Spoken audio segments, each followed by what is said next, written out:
할렐루야, 아멘. 매 주일날 기도하실 때마다 감동을 받지만 오늘은 또 특별한 감동을 받습니다. 제가 예전에 선생님이었을 때 학생이었던 김우리 집사님이 이렇게 주일날 함께 기도하고 대표로 기도한다는 것이 참 마음에 참 좋네요. 자, 오늘은 본문을 먼저 읽도록 하겠습니다. 자, 우린 오늘 고린도후서 9장 15절 말씀, 고린도후서 9장 15절 말씀은 고린도후서 9장 15절 말씀을 우리 세 번 읽으면서 마음에 저장을 하면서 이 말씀을 함께 읽어보겠습니다. 자, 함께 읽겠습니다. 말할 수 없는 그의 은사로 말미암아 하나님께 감사하노라. 자, 두 번 더 읽죠. 말할 수 없는 그의 은사로 말미암아 하나님께 감사하노라. 말할 수 없는 그의 은사로 말미암아 하나님께 감사하노라. 아멘. 우리 다른 버전이 있는데 이 버전도 읽어볼까요? 고린도후서 9장 15절 현대인의 성경과 새한글 버전으로 쭉 읽어보겠습니다. 시작. 말로 다할 수 없는 선물을 주시는 하나님께 감사를 드립니다. 감사를 하나님께 드립니다. 말로는 다 표현할 수 없는 귀한 선물에 대해서. 아멘. 우리가 병원에 가면 진단을 받고 처방을 받고 또 약국에 가서 약을 타와서 먹죠. 그 약을 먹고 치유하게 됩니다. 그래서 이 정확한 진단과 정확한 약은 회복에 있어서 필수적입니다. 정확하지 않은 진단, 정확하지 않은 약은 회복에 전혀 도움이 되지 않지요. 우리 인생도 똑같습니다. 고린도 전후서는 고린도 지역 성도들의 많은 문제들에 대한 하나님의 진단과 하나님의 처방이에요. 동시에 우리의 삶에 대한 하나님의 진단과 하나님의 처방이기도 합니다. 근데 고린도 전후서를 쭉 읽고 그 결론을 보게 되면 고린도 전후서의 결론은 이렇습니다. 간단해요. 모든 문제의 해답은 예수님이십니다. 그게 고린도 전후서의 삶의 모든 문제에 대한 하나님의 처방입니다. 본문을 전후로 고린도후서 8장과 9장의 내용은 이렇습니다. 고린도 성도들이 유대 지역에 가난한 성도들이 있는데 이 고린도 성도들이 유대 지역에 있는 가난한 성도들을 위해서 헌금을 모금했어요. 헌금을 모았습니다. 자, 그런데 헌금을 모금하다 보니까 성도들 안에서 의견이 분분해진 거예요. 이런 의견 저런 의견들이 많이 생겼습니다. 그때 사도 바울이 이렇게 이야기를 하는 거예요. 하나님께서는 여러분에게 은혜를 넘치게 주셨습니다. 그것은 하나님 앞에 착한 일을 할 수 있도록 하기 위함이었습니다. 여러분이 넉넉하고 너그럽게 헌금해서 가난한 성도들에게 나눠준 이유는 하나님께서 우리들에게 주신 선물 때문입니다. 그 선물은 예수 그리스도이십니다. 말로 다할 수 없는 선물인 예수님을 주신 하나님께 감사하십시다. 그래서 이 서신을 받고 이 메시지를 듣고 고린도 성도들이 이해를 하기 시작하는 거예요. 그리고 그 의견들, 분분한 의견들이 잠재워지기 시작한 겁니다. 자, 여러분, 누군가가 여러분에게 당신은 왜 하나님께 예배합니까? 왜 주의를 지킵니까? 왜 헌금을 드립니까? 한마디로 말해 보십시오. 이렇게 만약에 누군가가 질문을 한다면 뭐라고 대답하시겠습니까? 그 답은 사실 똑같아요. 그 답은 예수 그리스도이십니다. 답은 이거죠. 우리가 예배하는 이유, 헌금을 드리는 이유, 우리가 함께 모이는 이유, 우리가 말씀을 듣는 이유, 기도하는 이유는 다 예수 그리스도인 것입니다.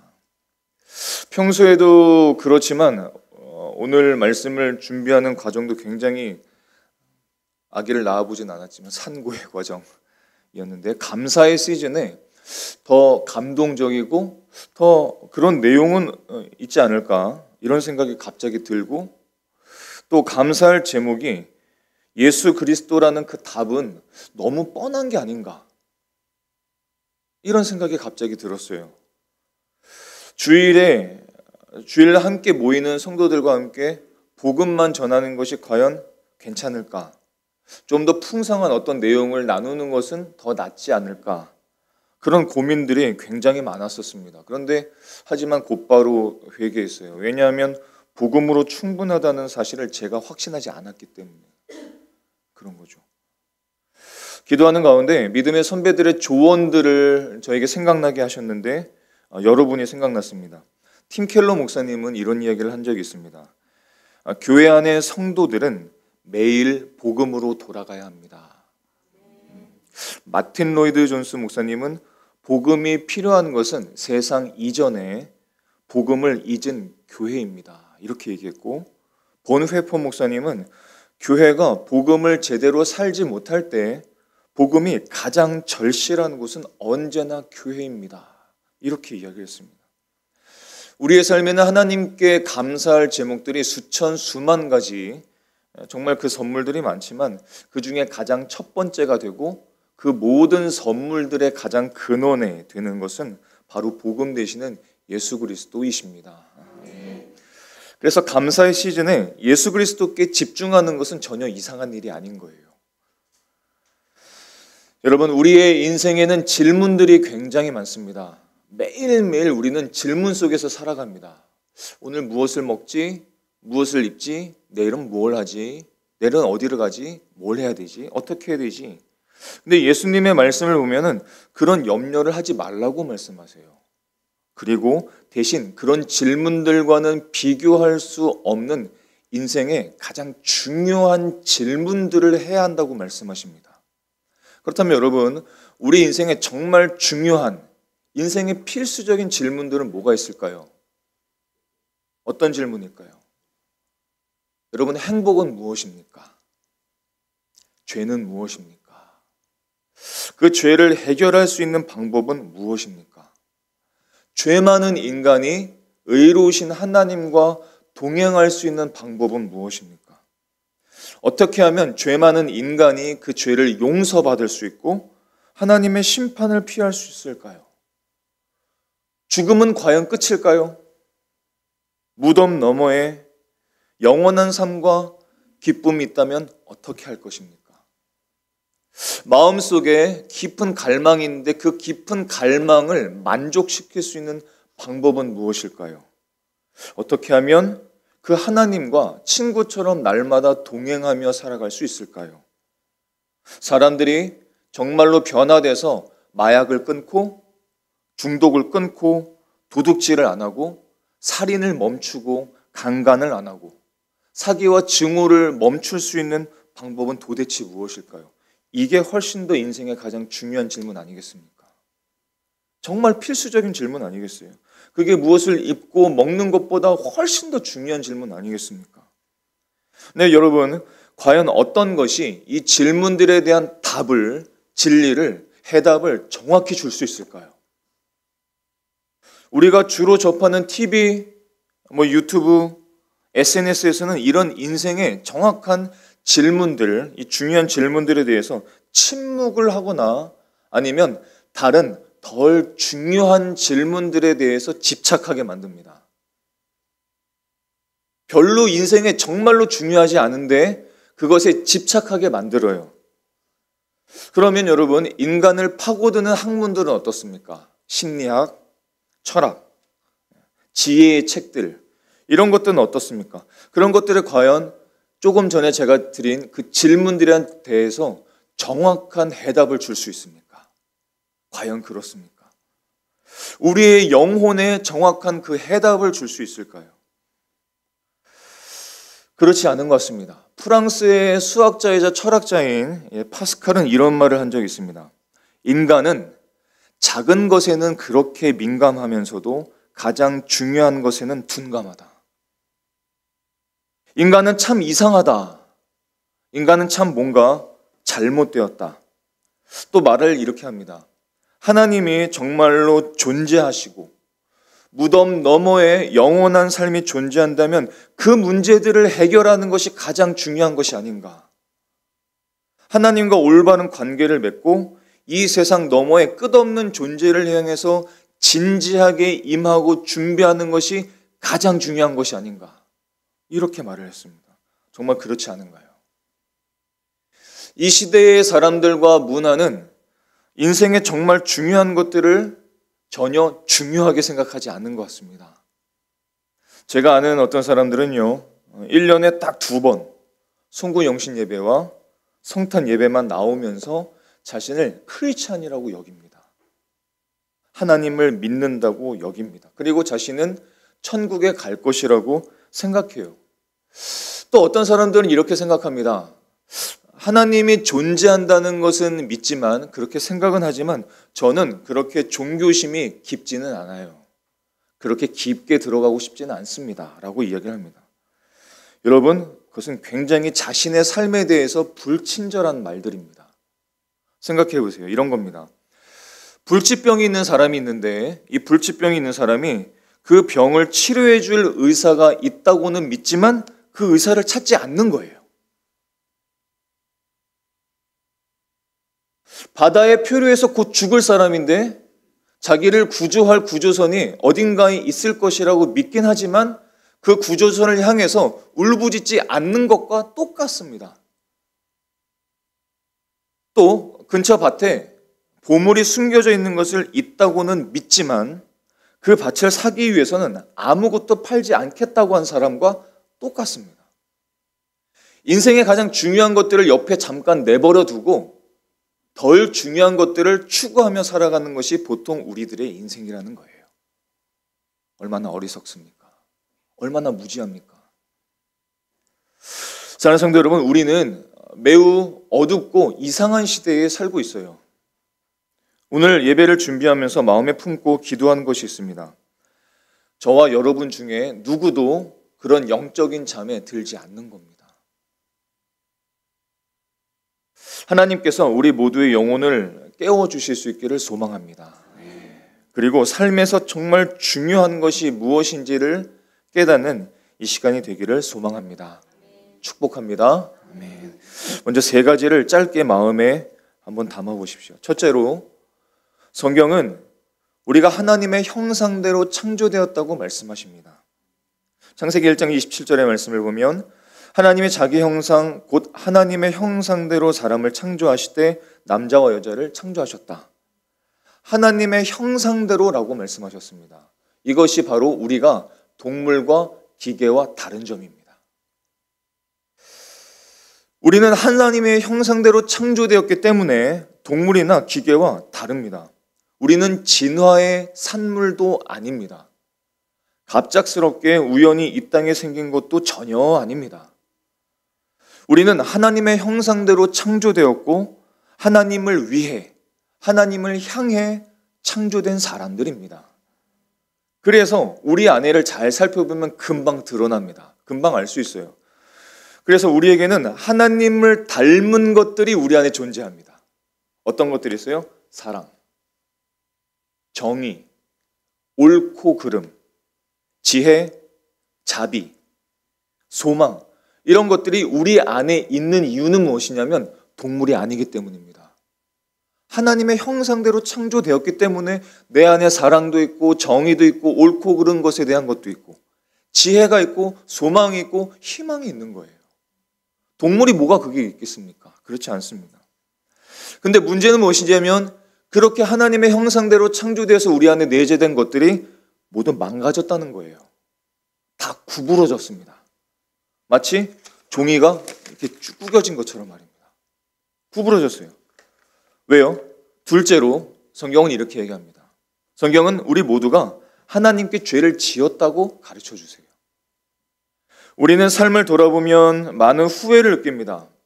과거를 돌아보면 그렇게 했더라면, 저렇게 했더라면, 좀 더 잘했더라면, 혹은 덜 했더라면, 좀 더 잘했더라면, 뿐만 아니죠. 현재의 삶을 보면 우리의 현재 삶에는 게으름, 욕망들, 원망들, 아픔들, 슬픔들, 우리의 현재의 삶에 얼마나 많이 있어요. 자, 미래를 보면 어떻습니까? 미래는 늘 희망찹니까? 아니죠. 미래를 보면 두려움, 방황, 우리는 날마다 그것을 느끼면서 살아갑니다. 그렇다면 여러분, 우리 마음에 일어나는 그런 아픔들, 슬픔들, 두려움은 도대체 어디에서 왔을까요? 그런 감정은 도대체 어디에서 왔을까요? 그게 어떻게 생겨났을까요? 성경은 그 이유를 죄 때문이라고 말씀합니다. 분명하죠. 너무 명확하죠. 시편 107편 10절과 11절의 말씀을 우리 같이 한번 읽어볼까요? 자, 시작. 사람이 흑암과 사망의 그늘에 앉으며 곤고와 쇠사슬에 매임은 하나님의 말씀을 거역하며 지존자의 뜻을 멸시합니다. 하나님의 뜻을 멸시하고 그 지존자의 뜻을 거역했다. 그것이 죄라는 것이죠. 모든 인생은 죄를 지었고, 그래서 거룩하신 하나님은 그 죄를 묵과하실 수는 없으시고, 그래서 모든 인생은 그 창조주 하나님, 거룩하신 하나님으로부터 멀어지게 된 것입니다. 이것이 인간의 삶에 일어난 모든 혼란의 가장 큰 이유예요. 죄라는 것이죠. 자, 그러나 하나님은 그의 형상대로 창조하신 인간을 사랑하십니다. 사랑하세요. 셋째로, 성경은 하나님께서 우리를 죄에서 구원하시기 위해서 행하신 일을 가르쳐 주십니다.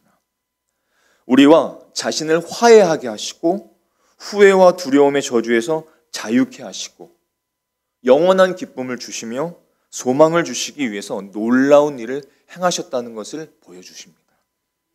바로 그분이 예수 그리스도이십니다. 그 예수 그리스도께서 우리 죄를 위해서 십자가에서 죽으시고 부활하셨습니다. 그래서 그분을 믿는 자마다 용서받고 언젠가 그분과 함께 동일하게 부활해서 영원한 생명을 누리게 하실 것입니다. 사도 바울이 그것을 깨닫고 이렇게 고백을 하죠. 디모데전서 1장 15절의 말씀 같이 한번 읽어보겠습니다. 시작. 믿보다 모든 사람이 받을 만한 이 말이여, 그리스도 예수께서 죄인을 구원하시려고 세상에 임하셨다 하였도다. 죄인 중에 내가 괴수니라. 아멘. 저와 여러분이 똑같다라는 겁니다. 무슨 말이에요? 성경과 기독교만큼 인간의 상태를 예리하고 정확하게 판단하고 충실하게 진단하고 완벽한 처방을 제시하는 것은 없습니다. 오직 하나님만이 인생의 모든 문제를 진단하시고 그에 맞게 길과 해답을 제시하실 수 있는 것입니다. 그 길과 해답이 예수님이시잖아요. 그래서 예수 그리스도는 세상에 대한 하나님의 선물이십니다. 그래서 오늘 사도 바울은 한 구절에서 이렇게 이야기를 하죠. 예수님을 말로 표현할 수 없는, 말로 다 할 수 없는 선물이라고 말합니다. 은사라는 것은 선물이란 뜻이에요. 여러분 정말 그럴까? 인생의 중요한 질문 5개를 통해서 우리가 조금 더 깊이 나아가 보십시다. 첫 번째 질문은 이런 것입니다. 죄 많은 인생이 어떻게 의로우신 하나님과 화평을 누릴 수 있을까요? 어떻게 하면 죄를 용서받고 하나님의 심판을 피할 수 있을까요? 이 질문을 해보신 적 있으신지요? 자, 로마서 3장 23절의 말씀은 우리에게 이렇게 가르쳐 주십니다. 모든 사람이 죄를 범하였으며, 모든 사람, 방금 태어난 아기도, 청소년도, 청년도, 장년도, 노년도, 바로 앞에 죽음을 앞둔 그 사람도 모든 사람이 죄를 범하였음에 하나님의 영광에 이르지 못하더니, 모든 사람이 죄인이 되었다는 거예요. 여러분, 이 말씀은 모든 사람이 납득할 수 있는 말씀 아닌가요? 아니, 예수님을 믿든 안 믿든 죄가 없다고 생각하는 사람이 과연 이 세상에 있을까요? 아닐 겁니다. 인생 중에 죄 없는 사람이 과연 누가 있습니까? 교회를 오래 다닌 사람도, 오늘 처음 나온 사람도, 예수님을 잘 아는 사람도, 예수님을 정말 모르는 사람도 다 똑같아요. 모든 사람이. 근데 여러분, 세상의 종교들은 그 죄를 무시하거나 그 죄에 대해서 침묵합니다. 잘 들어보세요. 불교와 힌두교를 생각해 보면 불교와 힌두교에서는 죄를 이야기하지 않습니다. 업이라고 얘기합니다. 업이라고 얘기하고 인간이 무지하기 때문에, 인간이 집착하기 때문에 이것이 생겼다. 인간은 그런 것이다 라고 말합니다. 그래서 그것으로부터 구원을 받으려면 스스로 깨달아야 된다. 이렇게 얘기를 해요. 그리고 윤회를 이야기합니다. 그것이 과연 우리의 인생과 영혼의 정확한 해답일까요? 자, 스스로 깨닫고 구원하라고 합니다. 유교는 어떻습니까? 유교는 예를 어겼다라고 말하면서 도덕 철학을 말해줍니다. 근데 그 도덕 철학을 해서 인생의 죄가 벗겨지나요? 죄에서 자유케 되나요? 자, 도교는 이렇게 얘기합니다. 자연과 하나 되는 것이 답입니다 라고 얘기해요. 자연과 하나 되라고. 가능합니까? 자연과 인간이 하나가 될 수 있나요? 세상의 종교들은 죄와 그 사망에 사로잡혀 있고 죄 아래에 있지만 죄를 해결하지 못합니다. 죄의 본질을 보지를 못합니다. 해결책을 항상 연약한 인간에게 둡니다. 스스로 깨달아야 해. 스스로 수행해야 해. 그러면 구원을 받을 수 있어 라고 말합니다. 그런데 성경은 어떻습니까? 하나님은 어떻습니까? 말씀은 어떻습니까? 성경은 죄와 심판을 분명하게 말합니다. 지지언자의 뜻을 거역하고 하나님을 떠난 것이 죄라고 말씀하시고 히브리서 9장 27절에서는 이렇게 말씀하시죠. 한 번 죽는 것은 사람에게 정해진 것이고 그 후에는 심판이 있다고 분명하게 말씀하셔요. 그래서 모든 사람은 죄가 있고 모든 사람은 그래서 하나님 앞에서 자신의 삶에 대해서 직고해야만 합니다. 그 앞에 서야만 합니다. 그래서 모든 인생은 하나님과 올바른 관계를 맺을 방법을 반드시 찾아야만 합니다. 하나님과 올바른 관계를 맺을 방법을 반드시 찾아야만 합니다. 교회에 다닌 사람만이 아니라 세상에 있는 모든 사람들이 반드시 창조주 하나님, 인생을 만드신 하나님과 올바른 관계를 맺을 수 있도록 그 방법을 찾아야만 해요. 그 방법을 찾지 않으면 영원한 심판이 있기 때문에 그렇습니다. 그래서 하나님께서는 그 올바른 방법을 우리에게 주신 거예요. 그것이 바로 예수 그리스도 아니겠습니까? 그래서 예수님께서 요한복음 14장 6절에 이렇게 말씀하시죠. 예수께서 이르시되 내가 곧 길이요 진리요 생명이니 나로 말미암지 않고는, 나를 통하지 않고는, 나를 믿지 않고는 아버지께로 올 자가 없느니라. 하나님께 갈 자가 없느니라. 하나님과 올바른 관계를 맺을 자가 없느니라 라고 말씀하십니다. 그러므로 예수님만이 그 모든 질문과 필요에 대한 것을 충족시켜 주시는 하나님의 형언할 수 없는 선물인 것입니다. 마가복음 2장을 보면요, 한 중풍병자가 예수님께 치유를 구하면서 자기의 친구들과 함께 예수님 앞에 오죠. 예수님께서 그들의 믿음을 보시고 이렇게 말씀하십니다. 아들아, 내 죄사함을 받았느니라. 죄사함을 받았느니라. 네 죄가 용서받았다라고 말씀하십니다. 자, 그런데 이 사람과 그 친구들은 그것을 믿었어요. 감사하게 여겼습니다. 그런데 그 주변에 있었던 종교 지도자들이 있었는데 그 종교 지도자들은 속으로 이렇게 생각합니다. 도대체 무슨 말을 하는 거야? 자기가 신이라도 돼? 자기가 하나님이라도 돼? 이것은 신성모독이다라고 말합니다. 속으로 생각해요. 근데 예수님께서는 그들의 마음속을 깊이 아시고 이렇게 대답하시죠. 차분하게 말씀하십니다. 마가복음 2장 10절의 말씀을 보면 이렇게 말씀해요. 인자가, 예수님이 땅에서 죄를 사하는 권세가 있는 줄을 너희로 알게 하려 하노라. 이렇게 말씀하신 다음에 사람들이 그것을 이해하지 못하니까 그것을 증명하시고자 그 중풍병자를 일으키십니다. 예수님만이 인간의 모든 죄를 사하는 권세를 가지고 계십니다. 그것을 보여주신 거예요. 그래서 우리가 어떤 사람이라도, 어떤 과거를 지닌 사람이라도 예수님을 우리의 삶의 구주, 우리 삶의 주님으로 믿을 때에 어떤 사람이라도 하나님과 화평을 누릴 수 있습니다. 예수님이야말로 그래서 말로 다 표현할 수 없는 하나님의 선물이 되시는 것입니다. 예수님을 보내주신 하나님께 감사하실 수 있기를 축복합니다. 두 번째 질문을 볼까요? 우리가 장차 가게 될 무덤이 있습니다. 모든 사람은 다 죽습니다. 안 죽는 사람이 어디 있나요?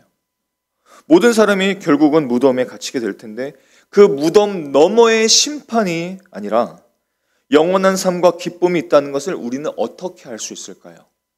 그리고 그 영원한 삶과 기쁨을 어떻게 얻을 수 있을까요? 지금까지 목회의 길을 걸어오면서 실상 얼마나 많은 사람들이 영원에 대해서 무관심한지 놀랄 때가 너무나 많았던 것 같습니다. 작년에 한 친구에게 이렇게 질문을 했어요. 네가 죽었을 때 하나님을 만날 준비가 되어 있니? 하나님을 만날 준비가 되어 있니? 라고 물었습니다. 그 친구가 이렇게 그냥 웃으면서 이렇게 말했어요. 글쎄, 하나님이 있긴 한 것 같아. 하지만 나는 부처도 이해하고 마리아도 믿어. 공자의 말도 일리가 있다고 생각해. 근데 죽으면 다 끝이지 않겠어? 나는 어차피 천국 못 가. 목사님이나 가세요. 이렇게 저에게 이야기했습니다. 그래서 저는 너무나 슬퍼져서 이 문제가 얼마나 심각한지 깨닫도록 도와주려고 했습니다. 하지만 그냥 그 친구는 뒤로 물러서서 듣지를 않습니다. 인생의 가장 중요한 문제에 대해서 뒤로 물러난 겁니다. 복음을 듣고 그 자리에서 예수님을 영접할 기회를 그는 그 순간 놓쳐버린 거예요. 성경은 분명하게 말씀합니다. 성경은 천국과 지옥이 있다고 말씀하십니다. 그리고 그 두 가지는 천국과 지옥은 둘 다 영원하다고 말씀하세요. 그리고 그 영원을 결정할 수 있는 것은 그 천국과 지옥이 아니라 이 땅이라고 말씀하십니다. 이 땅에서 천국과 지옥이 결정된다고 말씀하세요. 예수님께서 십자가에 달리신 이유, 하나님이신 그분이 이 땅에 오신 이유는 우리에게 천국을 주시기 위함입니다. 영원한 기쁨을 주시기 위함이에요. 예수님을 아는 것, 교회를 다니는 것, 신의 존재를 안다, 하나님이 있는 것을 안다, 과연 그것이 천국을 보장할 수 있나요? 아닙니다. 그러나 다른 것은 없어도 예수님을 구주로 믿으면 천국을 얻게 되는 것입니다. 예수님만이 천국으로 가는 유일한 길이세요. 그래서 예수님만이 우리의 어떤 말로도 표현할 수 없는 하나님의 선물이 되시는 것입니다. 자, 세 번째 질문이 이렇습니다. 어떻게 하면 우리의 마음의 깊은 갈망을 만족시킬 수 있을까요? 모든 사람은 마음속에 깊은 갈망을 갖고 있습니다. 그리고 그 갈망이 전혀 해소되지 않는다라는 것도 이해하고 있습니다. 그렇지 않습니까? 한국의 트윈스가 아니라 미국의 메이저리그에 미네소타 트윈스라는 팀이 있는데 그 팀의 전설적인 삼루수 게리 게티라는 선수가 있었습니다. 그가 1987년에 월드시리즈에 우승을 한 뒤에 하자마자 잘 아는 목사님과 만나게 돼요. 잘 아는 목사님과 만나서 그 목사님에게 이렇게 이야기를 합니다. 오늘 월드시리즈의 우승은 내 인생의 최고의 스릴입니다. 내 인생의 최고의 정점입니다. 가장 큰 환희입니다. 가장 큰 기쁨입니다. 이렇게 얘기했어요. 얼마나 기뻤겠습니까? 그런데 다음 해 1988년에 그가 예수님을 믿게 됩니다. 그리고 예수님을 인생의 구주로 영접하고 주님을 따르게 됩니다. 그리고 나서 1년 전이었죠. 그 삶과 1988년에 예수님을 영접하고 그 목사님을 다시 만나서 이렇게 이야기를 합니다. 작년의 월드시리즈 우승은 정말로 훌륭했어요. 그리고 내가 그 팀의 일원으로 기록된 것은 정말 영광스러운 일이었습니다. 자, 그런데 예수님을 만나고 하나님과 개인적인 관계를 믿고 영원한 생명책에 내 이름이 기록되었다는 것을 아는 그 기쁨에는 비할 바가 아니더라고요. 비교할 수 없더라고요. 예수님을 만난 그 환희보다 더 큰 환희는 아니더라고요. 이렇게 이야기했습니다. 세상에는 스릴 넘치는 것이 굉장히 많습니다. 액티비티, 랜드, 많아요. 스포츠 많습니다. 즐길 수 있는 것들도, 마실 수 있는 것들도, 놀 수 있는 것도 얼마나 많아요. 부인할 수 없어요. 근데 여러분, 나이가 들고 현명해질수록 혹은 예수님을 더 깊이 알아갈수록 그것들이 우리를 결코 만족시키지 못하는 것을 깨닫게 됩니다. 그것들이 내 마음속 안에 있는 그 갈망을 어루만지지 못한다는 것을 알게 돼요. 그것들이 내 마음속에 있는 그 갈망을 어루만지지도 못하고 깊이 터치하지도 못하고 그 기쁨과 환희가 오래가지 못하게 된다는 것을 알게 됩니다. 이유는 간단합니다. 이유는 간단해요. 왜냐하면 우리의 마음의 갈망이 하나님을 향해서 만들어졌기 때문에 그렇습니다. 하나님과 교제하고 하나님을 만나고 하나님으로부터 나오는 은혜와 진리를 공급받기 전에는 그 갈망이 만족스럽지 못하는 거예요. 해결이 안 되는 겁니다. 그래서 예수님께서 이렇게 말씀하시죠. 요한복음 6장 35절의 말씀을 우리 같이 한번 보겠습니다. 시작. 예수께서 이르시되 나는 생명의 떡이니 내게 오는 자는 결코 줄이지 아니할 터이요 나를 믿는 자는 영원히 목마르지 아니하리라. 아멘. 이 말씀을 믿으실 수 있기를 바랍니다. 모든 사람은 목말라 합니다. 늘 목말라 합니다. 그래서 모든 사람은 영원과 그 기쁨의 샘을 찾아서 돌아다녀요. 방황합니다. 여기 가면 그 기쁨을 얻을 수 있지 않을까? 이것을 내가 얻으면 그 기쁨을, 그 환희를 내가 만끽할 수 있지 않을까? 그 영원한 기쁨을 내가 누릴 수 있지 않을까? 생각합니다. 근데 그러질 못해요. 아무리 돌아다녀도 얻지를 못합니다. 그런데 예수님을 찾으면, 예수님을 내 삶에 모시면 그 갈망이 이제 만족되기 시작합니다. 그래서 예수님께서는 하나님께서 우리에게 주신 말로 표현할 수 없는 선물이 되시는 것입니다. 그 하나님을 찬양하는 저와 여러분이 되실 수 있기를 축복합니다. 네 번째 질문입니다. 그러면 어떻게 하면 그 하나님을, 창조자 하나님을 내가 개인적으로 알 수 있을까요? 주일날 교회에 나와서 집단적으로 하나님을 알고 만나는 그런 게 아니라 내 개인적으로, 내가 그 인생을 찾아다니던 내가, 그 목말랐던 내가, 죄로 가득 찬 내가, 다른 사람 말고 내가 그 하나님을 어떻게 개인적으로 알 수 있을까요? 지금 당장 그분과 관계를 맺고 마치 친구처럼 그 창조자 하나님과 동행할 수 있을까요? 약 40년 전에 발표된 논문을 보게 되면 하버드의 천문학자 2명이 거대한 은하의 벽을 발견했다고 그 논문을 발표한 적이 있습니다. 그 뒤로 비슷한 논문이 계속 발표되고 있죠. 거대한 은하의 벽은 거리가 이 정도입니다. 5억 광년 넓이라고 말해요. 5억 광년이라는 게 계산도 안 되지만 1광년이 얼마 정도냐면은 9.5조 킬로미터라고 합니다. 가늠이 되십니까? 1광년이라는 것이 9.5조 킬로미터라고 말해요. 그런데 9.5조 킬로미터가 5억 개라는 이야기입니다. 그게 은하계라고 말해요. 그것이 발견됐다고 발표했습니다. 하나님께서 하나님이 아닌 다른 모든 것들을 창조하셨다면, 하나님이 아닌 다른 모든 우주와 모든 사람과 모든 동물과 모든 자연과 모든 만물을 다 창조하셨다면 하나님은 말로 다 표현할 수 없을 만큼 위대하신 분이십니다. 얼마나 크신 분이세요. 자, 그런데 그 위대하고 넓으신 그 하나님을 내 안에 모시고 그분을 알고 그분의 뜻을 따르고 그분을 사랑하고 그분과 인격적인 관계를 맺고 그분과 동행할 수 있는 방법, 유일한 방법이 있습니다. 그것이 바로 예수 그리스도이십니다. 예수 그리스도세요. 요한복음 1장에서는 우리에게 이렇게 말씀하시죠. 태초에 말씀이 계시니라. 이 말씀이 하나님과 함께 계셨으니 이 말씀은 곧 하나님이시니라. 이 말씀은 예수님을 말씀하십니다. 그가 태초에 하나님과 함께 계셨고 만물이 그로 말미암아 지은 바 되었으니 지은 것이 하나도 그가 없이 된 것이 없느니라. 그 안에 예수님 안에 생명이 있었으니 그 생명은 사람들의 빛이라. 말씀이 육신이 되어 우리 가운데 거하심에, 예수님께서 육신이 되어 우리 가운데 거하심에 우리가 그의 영광을 보니 하나님 아버지의 독생자의 영광이 있고 그 안을 잘 보니까 은혜와 진리가 충만하더라.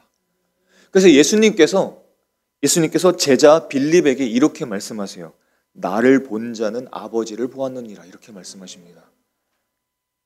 하나님은 상상할 수 없을 만큼 위대하신 분이시지만 예수님을 통해서 우리는 하나님을 만나고 하나님을 내 안에 모시고 개인적으로 교제할 수 있게 되는 것입니다.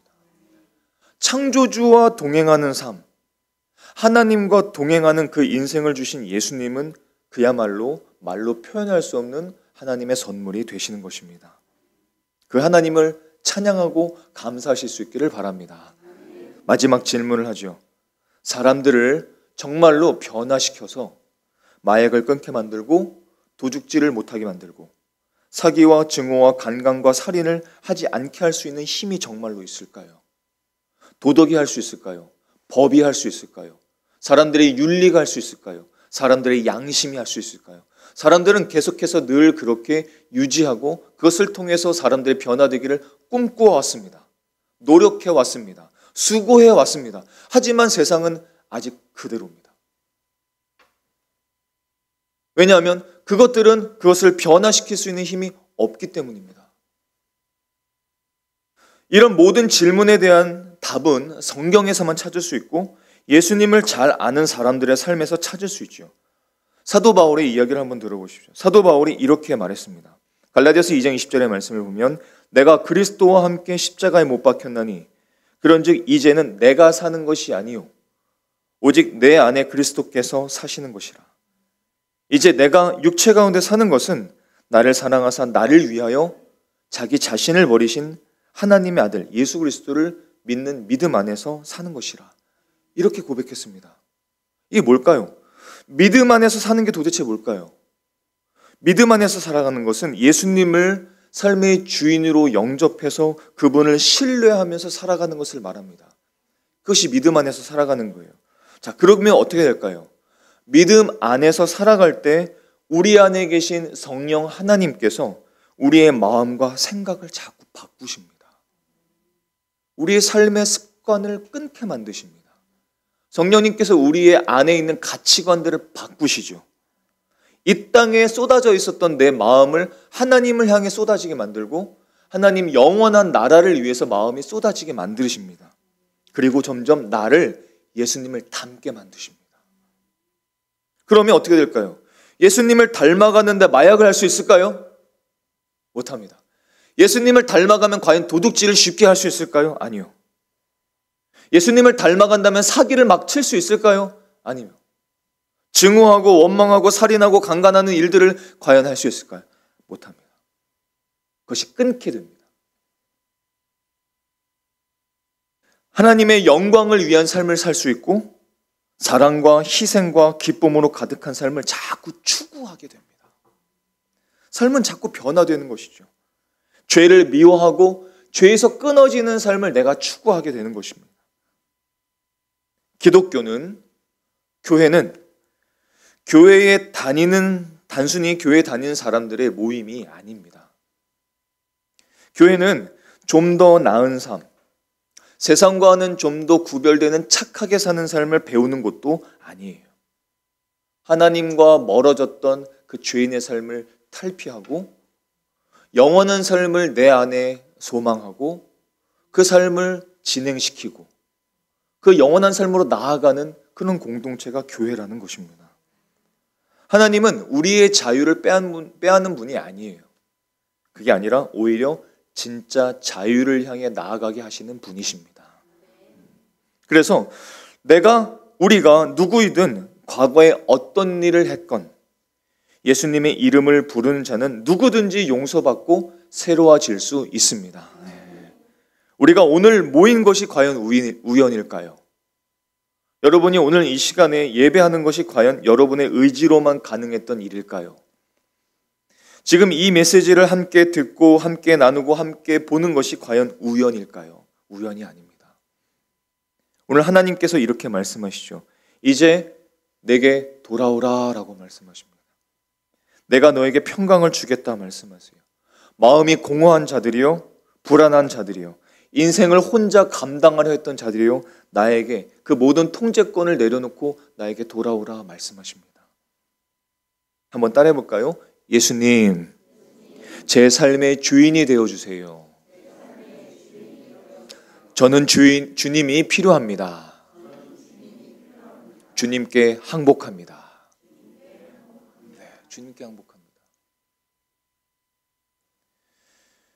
부용천과 밀락천을 따라서 출퇴근을 하게 되면은 요즘 보니까 금요일 출근할 때도 그랬고 보면은 이제 낙엽이 떨어지고 그 길에 벤치가 쫙 있습니다. 벤치가 있고 그 벤치에는 나이 많으신 분들이 함께 삼삼오오 모여서 이야기를 나누시는 것을 쉽게 볼 수 있습니다. 이야기를 나누세요. 자전거를 타고 가면서 그분들을 보면서 이런 생각을 했습니다. 저분들은 과연 그렇게 모여서 어떤 이야기를 할까? 그 오랜 시간을 세월을 지나서 삶을 돌아보는 그 순간을 향해서 어떤 이야기를 하고 계실까? 만약 내가 그 입장이 되고 내가 나이 먹어서 저 벤치에 앉았을 때에 나는 어떤 이야기를 할까? 그때 오늘 뭘 입지? 오늘 뭘 먹지? 내일 뭘 하지? 이런 질문을 하겠습니까? 그런 이야기들을 하겠어요. 인생을 돌아볼 때, 내 인생을 돌아볼 때 어떤 이야기를 내가 할 수 있을까요? 우리 모두는 다 나이를 먹고 그 자리에 앉게 될 겁니다. 그때 여러분들은 자신의 삶을 돌아보면서 어떤 이야기를 하고 싶으신가요? 무슨 말을 나누시겠습니까? 자기 자식 자랑하시겠습니까? 아니면 자기가 지금까지 갖고 온 돈을 자랑하시겠습니까? 명예를 자랑하시겠습니까? 그 나이대가 되면은 그게 별것 아니라는 것을 다 알게 돼요. 그 자신의 수고를 자랑하시겠습니까? 그게 과연 자랑이 되겠습니까? 아니요. 그렇지 못해요. 그때 여러분, 저와 여기 있는 우리 모두가 이렇게 말할 수 있었으면 좋겠습니다. 내 인생에 말로 다 할 수 없는 하나님의 선물, 내 인생을 돌아볼 때 말로 다 표현할 수 없는 그 하나님의 선물, 그 예수님을 내가 믿고 예수님 안에서 살고 예수님을 따라 나는 부활해서 영원한 삶을 살게 될 것을 나는 기대합니다. 예수님을 따라 살았으니 나는 행복합니다. 나는 영원히 행복하게 될 것입니다. 이 고백이 저와 여러분의 입술과 삶에서 흘러나오실 수 있기를 예수님의 이름으로 간절히 축원합니다. 기도하시겠습니다.